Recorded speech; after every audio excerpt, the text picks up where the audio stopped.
In Jesus' own words, he said in Matthew 5:4, blessed are those who mourn. That's Jesus saying that. Blessed are those who mourn, for they will be comforted. And I heard a man talk on good grief. And he said, if we don't allow ourselves to mourn, there's something in the mourning process that God wants to comfort us in His precious way. And if we don't, you know, a lot of times, and I am all about what the Bible says we are. We are beloved. We are victorious. We are overcomers. And I think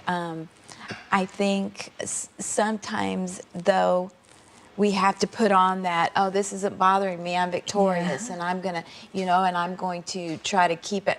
But there are times that we have to, you know, there's a time for mourning, there's a time for, but we have to rejoin ourselves in the Lord. There's so much goodness to God that we can experience, but we have to go through the process of grieving and mourning. It's right? healthy. It's painful. It feels awful. But to feel it's a healthy process to go through. Hi everybody, I hope you enjoyed this video. Subscribe today and you'll never miss a new upload. Thanks for being a part of our Better Together community.